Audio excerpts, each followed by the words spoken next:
अस्सलाम वालेकुम दोस्तों, क्या हाल है आप लोगों का। उम्मीद है आप लोग बिल्कुल ठीक होंगे। मैं भी खैरियत से हूँ, तभी तो वीलॉग कर रहा हूँ, मगर मैं शायद ना करता। बहरहाल हाजिर हैं आज अपनी नई वीडियो के साथ। तो अपनी नई वीडियो पर बात करने से पहले हम थोड़ी सी बात करेंगे गुज़िश्ता से पैवस्ता, यानी कि जो बातें हम पहले कर चुके हैं उसको थोड़ा सा रिपीट करते हैं। रिपीट करना बहुत ज़रूरी होता है, वगरना अगर आप रिवीजन के बगैर सीधे आगे चलते जाएँ और माजी को आप फिर भूलते चले जाएंगे और वो चीज़ें फिर आपके दिल और दिमाग में नहीं बैठेंगी। वैसे भी एक अंग्रेज़ का कौल है कि look behind and go forward, पीछे ज़रूर देखते रहना चाहिए। तो नाज़रीन, हमने पहले जो बातें की हैं, सबसे पहले हम उसके हवाले से कुछ बात कर लें। सबसे पहले हमने पार्ट्स ऑफ स्पीच को जब हमने स्टार्ट किया, बल्कि अभी हमारा वही सिलसिला चल रहा है। पार्ट्स ऑफ स्पीच में सबसे पहले हमने नाउन की बात की थी और मैंने आपको बताया था कि नाउन का आगाज़ उस वक़्त से ही हो गया था जब हज़रत आदम अलैहिस्सलाम को अल्लाह ताला ने तख्लीक किया था। तो उसके बाद जब आदम की तालीम का सिलसिला शुरू हुआ तो सबसे पहले नाउन ही सिखाया गया था। वह अल्लमा आदम अस्समा कुल्लाहा, तो अल्लाह ने आदम को तमाम अस्मा के नाम सिखा दिए थे। तो ये अस्मा जो हैं इनको हम नाउन कहेंगे। नाउन्स चीज़ों के नाम होते हैं, वो नाउन्स थे। उस वक़्त की जो चीज़ें अवेलेबल थी वो सिखा दिया गया था। अब इसका तज़किरा तो नहीं कहीं पर आया कि क्या चीज़ें पहले सिखाई गई थी। तो नाउन का आगाज़ वहाँ से हो गया। जब नाउन का आगाज़ हुआ तो आप समझे कि लैंग्वेज का आगाज़ हो गया, और जब लैंग्वेज का आगाज़ हुआ तो उसके साथ ग्रामर का आगाज़ हो गया। अच्छा, उसके बाद फिर लैंग्वेज जब स्टार्ट हुई तो उसकी डायमेंशंस जो सी थी ना, वो with the passage of time develop होती गई। और हमने आगाज़ किया था पार्ट्स ऑफ स्पीच से, और आगाज़ इसी से ही होना चाहिए। वैसे भी एक बात है कि अक्सर लोग सवाल करते हैं, पूछते हैं कि हम लैंग्वेज को कैसे इम्प्रूव करें, कैसे सीखें, कोई नई लैंग्वेज कैसे सीखें। सिर्फ हम इंग्लिश ही की बात नहीं करते हैं, आप किसी भी लैंग्वेज में चले जाएं। फ्रेंच की बात कर लें, जर्मन की बात कर लें, चीनी ज़ुबान की बात कर लें, आप अरबिक की बात करते हैं, फ़ारसी की आप बात कर लें। तो अगर आप उसको स्टार्ट करना चाहते हैं तो ये मेरा एक टिप याद रखिएगा कि try to start your language from where a child starts. जहाँ से एक बच्चा लैंग्वेज शुरू करता है वहीं से आप भी लैंग्वेज शुरू करेंगे तो आपको लैंग्वेज आ जाएगी। तो बच्चा कहाँ से लैंग्वेज शुरू करता है? जहाँ से अल्लाह ताला ने लैंग्वेज शुरू करवाई थी, यानी कि स्टार्ट ऑफ नाउन्स। व अल्लमा आदम अस्समा कुल्लाहा,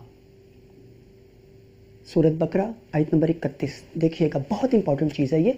तो बच्चा जब लैंग्वेज शुरू करता है, वो किसी भी माशरे में रहता है, वो अगर चीनी ज़ुबान चाइना में रहता है तो वो सारी बात है चाइनी शुरू करेगा तो क्या स्टार्ट करेगा? सबसे पहले नाउन सीखेगा, छोटी छोटी चीज़ें सीखेगा। ये क्या है, वो क्या है, ये टेबल है, ये चेयर है, ये कुर्सी है, ये मेज़ वगैरह वगैरह। उर्दू में होता है। आप गाँव में चले जाएँ तो वो जो गाँव के बच्चे हैं, जो वो पिंड में जिस तरह की लैंग्वेज बोली जाती है वो वही बोलेगा और वही चीज़ें सीखेगा। शहर में होगा वो शहर की चीज़ें सबसे, लेकिन क्या सीखेगा? सबसे पहले nouns. So improve your nouns. Noun सीखें, मैक्सिमम सीखें नाउन को, तो ये आपकी लैंग्वेज का आगाज़ हो जाएगा। तो यहाँ से लैंग्वेज का आगाज़ करें। अच्छा, हमने नाउन की बात की, उसके बाद हमने वर्ब की बात की थी। वर्ब काम जो हो रहा होता है उसको कहते हैं। फिर एडवर्ब की बात की थी। What is adverb? एडवर्ब वो होता है जो वर्ब को क्वालिफाई करता है। ये तमाम चीज़ें हम अपनी पहली व्लॉग्स में कर चुके हैं। अगर आप उनको देखें तो आपके लिए आसानी हो जाएगी, लेकिन मैं रिवीजन साथ साथ करता रहूँगा, क्योंकि रिवाइज़ किए बगैर अगर हम आगे चलते चले जाएंगे तो पीछे से हम भूलते जाएंगे। तो स्टूडेंट्स जो उनसे होते हैं उनकी चीज़ डेवलप नहीं होगी। डेवलप होना चीज़ को, और उसके बाद आपके थॉट प्रोसेस के साथ साथ उसकी प्रोसेसिंग होना, ये एक इम्पॉर्टेंट चीज़ होती है। वरना पढ़ाने को तो एक टीचर जो है वो 1-2 घंटे में आपको पूरी ग्रामर करवा देगा, सारे टेंसेस भी करवा देगा। 2 दिनों में, हफ्ते में, 10 दिन में सारे टेंसेस भी कंप्लीट हो जाएंगे, देन एक्टिव पैसिव वॉइस भी हो जाएंगे। लेकिन क्या स्टूडेंट जो उनसे होते हैं वो कोरे के कोरे ही रह जाते हैं। वो यही वजह होती है, एक तो रिविजन नहीं होती और प्रैक्टिस नहीं होती। ठीक है, थोड़ा सा मैं इसको रिपीट करता हूँ दोबारा से। Noun, then pronoun, verb, adverb, subject, object, the verb of to be and adjective. शायद कोई एक चीज़ बीच में से मिस हो गई हो, लेकिन ये 10 पार्ट्स हमने बड़े इंपॉर्टेंट थे, ये कर लिए थे। तो ये थी हमारी बात, हो गई थी गुज़िश्ता से पैवस्ता। उसमें गुज़िश्ता से पैवस्ता एक चीज़ और थी, और वो थी एनालिसिस ऑफ सेंटेंस। देखें, अगर आप जो pair of words, sorry parts of speech जो उनसे हैं, पार्ट्स ऑफ स्पीच को अगर आप डेफिनेशन के साथ याद करने लगेंगे तो आपको नहीं याद होंगे, भूल जाएंगे। इसको याद करने का बेहतरीन तरीका जो हमने अपनी पिछली वीडियो में किया था वो क्या था? वो था एनालिसिस ऑफ सेंटेंस। सेंटेंस का एनालिसिस करना जो है वो बहुत ज़रूरी है। आज हम उसी एनालिसिस ऑफ सेंटेंस को रिपीट करेंगे, थोड़ी सी प्रैक्टिस और करेंगे, देन हम अपने अगले लेसन की तरफ आएंगे। तो आइए देखते हैं आज का sentence. A quick brown fox jumps over the lazy dog. A quick brown fox jumps over the lazy dog. ये सेंटेंस है। आपने देखें कि हमने इस पे टैगिंग स्टार्ट की है, लेकिन इस पे लिखा कुछ नहीं है। आप थोड़ी सी प्रैक्टिस करें, हम दोबारा इसकी तरफ आएंगे और आप देखिएगा कि आपने इसको कितना अच्छा टैग किया है। तो दोस्तों, मुमकिन है आप लोग सोच रहे हों कि हम अभी तक पार्ट्स ऑफ स्पीच में ही फंसे हुए हैं और एनालिसिस ऑफ सेंटेंस को लेके चल रहे हैं, लेकिन ये ज़रूरी है। ये इसलिए ज़रूरी है कि अगर आपको एनालिसिस ऑफ सेंटेंस करना आ जाए, एक सेंटेंस, देन आफ्टर एक पूरा पैराग्राफ, और उस पैराग्राफ में मौजूद एक एक वर्ड को अगर आप टैग करते चले जाएं, सर्कल करते चले जाएं और अपने दोस्तों को या आपके स्टूडेंट्स भी होंगे, आप उनको पढ़ा कर देख लें। अगर आप उन चीज़ों को अच्छी तरह से टैग करना सीख जाएंगे कि इन तमाम वर्ड्स को ग्रामर में क्या कहते हैं, और जब आप इस चीज़ के हैबिचुअल हो जाएंगे तो बिलीव मी कोई ताकत आपको इंग्लिश ग्रामेरियन बनने से नहीं रोक सकती। यही वो चीज़ें हैं जो कि इंग्लिश की ग्रामर को मजबूत करती हैं, और वो सिर्फ पार्ट्स ऑफ स्पीच हैं। लोग शायद ये समझते हैं कि शायद डायरेक्ट, इनडायरेक्ट और एक्टोपस, नहीं, ये लैंग्वेज है। वो लैंग्वेज वो थोड़ी सी उसमें टेक्निकलिटीज़ थोड़ी सी चेंज हो जाती हैं। हम उधर आएंगे तो that will be very very easy for to you to understand. वैसे अगर एकदम वहाँ पर जंप कर जाएंगे तो मुश्किल हो जाएगा, लेकिन अगर आप पार्ट्स ऑफ स्पीच को एनालाइज करके चलना शुरू कर देंगे तो ये आपके लिए बहुत आसान हो जाएगा। तो आइए अब हम देखते हैं अपना वो सेंटेंस, और आप भी उसके साथ कंपेयर करें कि आपने कितना अच्छा उसको टैग किया है और ओरिजिनल क्या है। A quick brown fox jumps over the lazy dog. अब देखिए ए, सबसे पहले what is a? A is article quick. Quick is an adjective. Why it is adjective? It is adjective because it is telling about the properties of the fox. वो quick है कि वो lazy है, वो smart है कि वो कैसी है, उसकी प्रॉपर्टी बयान कर दी, तो इसलिए वो कहलाया adjective. Then brown is also characteristics, ये भी एक खासियत है। ब्राउन पहचान बन गई, खासियत बन गई उसकी, तो ये भी एडजेक्टिव है। Fox, then what is fox? अब देखिए एक दिलचस्प चीज़ है, फॉक्स को अगर वैसे कहीं पर लिखा हुआ हो फॉक्स, तो ग्रामेटिकली कोई आपसे पूछे कि व्हाट इज़ फॉक्स, तो आप बड़ी इजीली कहेंगे it's a noun. So you are very much right, it is also a noun, it is definitely noun, but when this noun works then it becomes subject. What is subject? जो काम करता है वो subject है। अब jump हो रहा है, कौन जंप कर रहा है? फॉक्स जंप कर रही है, तो फॉक्स यहाँ पर सब्जेक्ट का रोल प्ले कर रही है। लेकिन अगर हम इसको सेंटेंस से निकाल कर बाहर रख देंगे तो फिर ये क्या बन जाएगी? Simply noun, right? जंप्स, छलांग लगाना, छलांग लगाती है, काम कर रही है, तो काम क्या होता है? वर्ब होता है। Over the lazy dog, over preposition, the, what is the? The is article, lazy is again a subject, sorry adjective। सुस्त हो गया, ये भी प्रॉपर्टी बयान हो गई है, लेजी जो है सुस्त। एंड डॉग, अब डॉग यहाँ पे अगर आप सेंटेंस से निकाल कर देखेंगे डॉग को, तो डॉग क्या होगा? डॉग होगा नाउन, लेकिन यहाँ पर नाउन तो है, लेकिन इस सेंटेंस के नुक्ता निगाह से वो यहाँ पर ऑब्जेक्ट है। ऑब्जेक्ट किसको कहते हैं? जिसके ऊपर काम हो रहा होता है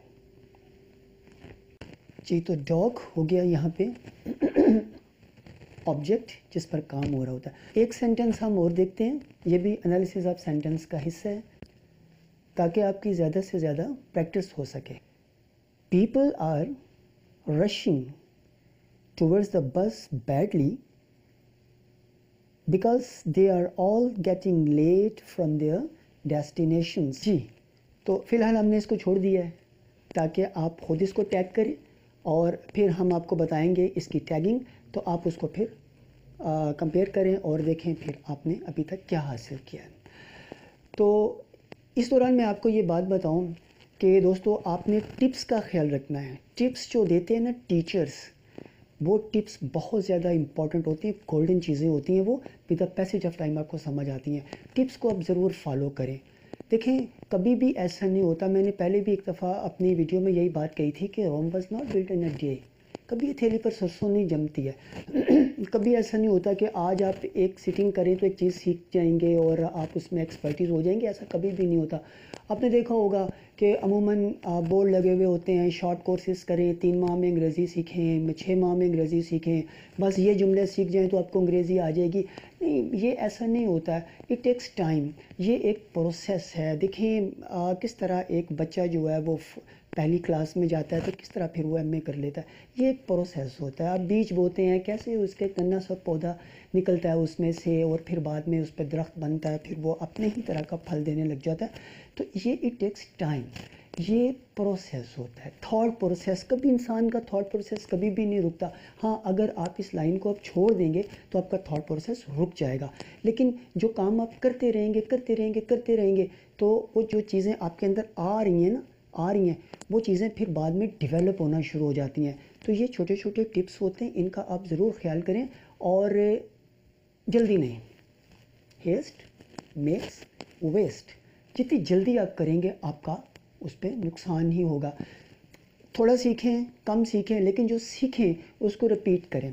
एक बात मैं आपको और बताता चलो, जो अक्सर लोग यही सवाल करते हैं, हाउ टू इम्प्रूव इंग्लिश, क्या किया जाए, लैंग्वेज को कैसे इम्प्रूव किया जाए। एक तो मैंने बताया आपको कि लर्न कैसे करें, जैसे एक बच्चा लर्न करता है, लेकिन जब आप एक चीज़ आपने एक लर्न कर ली है तो अगर आप उसकी प्रैक्टिस नहीं करेंगे तो याद रखें कि आप अपना भी टाइम वेस्ट कर रहे हैं, अपने टीचर का टाइम भी वेस्ट कर रहे हैं। आप उसने याद कैसे करना है आपको, इसकी मैं आपको बताता हूँ। 3 के तरीके होते हैं। एक तो ये है कि आप अपने किसी फ्रेंड को पास बैठा दें और उसके साथ आप कन्वर्सेशन करें उसी स्टाइल में, नंबर 1। नंबर 2, आप अगर अकेले हैं तो आप मिरर के सामने बैठें तो प्रैक्टिस करें। लेकिन इस पे मैंने देखा है कि अमूमन लोग यही कहते हैं कि हेजिटेशन ज़्यादा होती है, तो नो प्रॉब्लम। एक और ऑप्शन भी है, आप लोग जब कहीं जा रहे होते हैं, आप स्कूल जा रहे हैं, आप कॉलेज जा रहे हैं, अगर आप बाइक पर हैं, साइकिल पर हैं, तो जैसे जैसे आप जा रहे हैं तो जो चीज़ें आपने लर्न की हैं उसको रिपीट करें और इस अंदाज में रिपीट करें कि गोया आप किसी को टीच कर रहे हैं। This is the better way to learn. ठीक है, ये कुछ चीज़ें थी, ये मुझे आपको बताना ज़रूरी था कि आपके जहन में जो चीज़ें बैठ जाएंगी ना, आप पार्ट्स ऑफ स्पीच आपके जहन में जो बैठ जाएंगे ना, ये नहीं कि आज आप एक ऐसे ही बोल सकेंगे और ऐसे ही समझा सकेंगे जैसे मैं समझा रहा हूँ। नहीं, मुझे भी ये तमाम चीज़ें सीखने में एक टाइम लगा है, वो एक टाइम स्पैन है। उस टाइम स्पैन से आप इनकार नहीं कर सकते हैं, उस टाइम स्पैन का होना बहुत ज़रूरी है। वक्त ही इंसान को सब कुछ सिखाता है, तो उस वक्त की भी कदर करें, उसका ख्याल करें, उस वक्त को वेस्ट ना करें, जो चीज़ आप सीखें उसको रिपीट करें। तो पार्ट्स ऑफ स्पीच पे हमने खासी बात की है। एक सेंटेंस मैंने भी आपको दिया था, तो आपने मेरी बातें ज़्यादा सुनी होंगी। मीनवाइल आप इसको पॉज करके तो आप उसको टैग कर लें। टैग करने के बाद फिर आप देखिए कि हमने इसको किस तरीके से टैगिंग किया, तो कंपैरिजन करें, तो अपने एग्जामिनेशन आप खुद लें अपना। ठीक है, तो आइए देखते हैं। People are rushing towards the bus. ठीक है, पीपल सब्जेक्ट है क्योंकि ये काम करने वाले हैं, काम कर रहे हैं, ये भाग रहे हैं बस की तरफ, ये काम कर रहे हैं, इसलिए ये सब्जेक्ट है। Are the verb of to be हमने पहले बहुत दफ़ा कर लिया। रशिंग यानी कि वो दौड़ रहे हैं, जा रहे हैं, ये वर्ब है, काम कर रहे हैं। टूवर्ड्स, तरफ, एक तरफ, एक साइजियन नाउन की सेंस में आएगा। द आर्टिकल, बस, नाउन, वेरी क्लियर, एक चीज़ है। बैडली, अब बैडली एडवर्ब है, ये कैसे एडवर्ब है? ये वो बुरी तरह से भाग रहे हैं। कौन? लोग जो भाग रहे हैं, बुरी तरह से भाग रहे हैं। अब देखिए, भागना जो है, रशियन जो है, ये वर्ब है और वर्ब को क्वालिफाई किया जा रहा है, बताया जा रहा है कि वो अच्छे तरीके से भाग रहे हैं, बुरी तरीके से भाग रहे हैं, वो आहिस्ता भाग रहे हैं कि तेज़ भाग रहे हैं। जो भी लफ्ज़ ये बताएगा कि वो कैसे भाग रहे हैं, वो लफ्ज़ जो होगा वो कहलाएगा एडवर्ब। बिकॉज कहते हैं कंजक्शन को, कंजक्शन हमने पहले नहीं किया था। कंजक्शन जो है ये पार्ट्स ऑफ स्पीच का वो पार्ट है जो दो सेंटेंस को जोड़कर उसके मानी को कंप्लीट करता है। वैसे हम कहते हैं कि she bought a pen and a bag, ये एंड जो है ये कंजक्शन के मानों में आ रहा है। कंजक्शंस में और भी बहुत से वर्ड होते हैं, किसी और वीडियो पे हम इस पे बात करेंगे। कोई बात नहीं, आप इसको खुद भी आप समझ सकते हैं, आप इसको कंसल्ट कर सकते हैं, गूगल में कंसल्ट कर लें आप इसको। अगर आपके पास ग्रामर बुक है उसमें कंसल्ट करके कंजक्शन को देखिएगा तो आपको समझ आएगी, वरना मैं हाजिर हूँ आपको समझाने के लिए। तो आगे चलते हैं। बिकॉज कंजक्शन, दे आर, दे, अब ये दे कौन है? ये वही लोग हैं जिनकी हमने पहले बात की थी कि लोग जो है ना वो भाग रहे हैं। They are all getting late, they, ये वही लोग हैं जिनकी हमने पहले बात की थी। ठीक है, तो जो लफ्ज़ आप पहले किसी चीज़ को रिप्रेजेंट करता है, नाउन को रिप्रेजेंट करता है, किसी को रिप्रेजेंट करता है, उसकी जगह पर इस्तेमाल होता है, तो वो क्या होता है? प्रोनाउन। तो दे प्रोनाउन होगा, किसके लिए इस्तेमाल हो रहा है? लोगों के लिए। हमने ये नहीं कहा कि लोग भाग रहे हैं, लोग ये कर रहे हैं, लोगों को जल्दी है। हम बार बार लोगों का लफ्ज़ नहीं इस्तेमाल करते, हम उसके लिए एक और लफ्ज़ इस्तेमाल कर लेते हैं, जैसे दे कर लिया, शी कर लिया, ही कर लिया, इट कर लिया, वो कर लिया। व्हाटसोएवर जो लफ्ज़ हम इस्तेमाल करेंगे उनके लिए जिनकी हम पहले बात कर चुके हैं, तो वो जो लफ्ज़ इस्तेमाल होगा तो वो कहलाएगा प्रोनाउन। ठीक है, आगे देखें। Are, verb of to be, all, सब, ये भी एडजेक्टिव, एडजेक्टिव है। कम, ज़्यादा, थोड़े, सब, कुछ, या सब लोग या कुछ लोग, ये प्रॉपर्टीज़ बयान हो रही है, खासियत है, इसलिए ये एडजेक्टिव है। उसके बाद गेटिंग, लेट, देर हो रही है उनको, काम हो रहा है, गेटिंग वर्ब है, लेट एडजेक्टिव है, क्योंकि ये भी प्रॉपर्टी है, जल्दी है कि देर है, ये दोनों प्रॉपर्टीज़ हैं, इसलिए ये एडजेक्टिव है। और आगे है let from their destination, let from their destination, from preposition, their, देर, इसको हमने पहले नहीं इसका जिक्र किया था कभी, ये पोजेसिव नाउन होता है। पोजेसिव नाउन वो नाउन होता है कि जिसमें आप मालिक होते हैं किसी चीज़ के, उस सेंस में अब ले लें, पोजेशन के मानों में आ जाता है। देयर डेस्टिनेशन, उनकी जो है ना, डेस्टिनेशन मंजिल को कहते हैं, तो डेस्टिनेशन जो है ये नाउन है और देयर उनकी, तो ये मलकियत को ज़ाहिर कर रहा है, ये नाउन जो है, इसलिए ये पोजेशन नाउन है। ठीक है दोस्तों, तो मुझे उम्मीद है कि आपको कुछ मज़ीद क्लैरिफाई होगी चीज़, ऐसी कुछ बातें जो कि हमारी पहले वीलॉग में रह गई थी, इसलिए वीलॉग में हमने उसको मज़ीद क्लियर किया है। तो I think it is sufficient, very much sufficient. 3 vlogs में हमने सिर्फ बात की है पार्ट्स ऑफ स्पीच पे, क्योंकि पार्ट्स ऑफ स्पीच वो चीज़ है जिसको अगर आपने अच्छी तरह से कंट्रोल कर लिया, अभी देखें कि हमने सिर्फ ये सेंटेंसेस को एनालाइज़ किया है ना, अगर आप खुद घर में प्रैक्टिस करें और एक पैराग्राफ ले लें और उसको एनालाइज करना खुद कोशिश करें ना, आपके टीचर हैं, अवेलेबल हैं, आपके पास टीचर हैं, स्कूल में हैं, कॉलेज में हैं, तो ट्यूशन पढ़ने जाते हैं या ऑनलाइन किसी से पढ़ रहे हैं, व्हाट्सएवर, आप उनसे पूछें कि सर ये मैंने काम किया, आप मुझे थोड़ा सा गाइड करें। और मैं आपको ये चीज़ गारंटी के साथ कहता हूँ कि अगर आप 1-2 माह सिर्फ एनालिसिस ऑफ सेंटेंस के ऊपर लगा दें, पैराग्राफ को एनालाइज करना शुरू कर दें एक एक लफ्ज़ को, तो you will become grammarian. Grammar वो क्या है?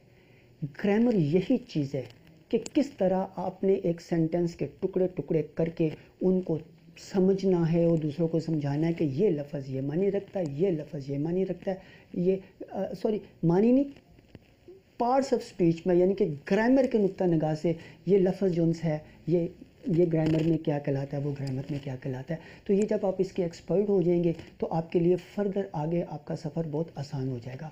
तो ये हमने 3 वीलॉग्स किए हैं सिर्फ पार्ट्स ऑफ स्पीच के ऊपर। नेक्स्ट वीलॉग पर हम किसी नई चीज़ के साथ हाजिर होंगे। मैं कोशिश यही करूँगा कि इसको इनिशियल लेवल पर ही रखूँ ताकि आप लोगों को ना समझने में आसानी हो और मुश्किल ना हो।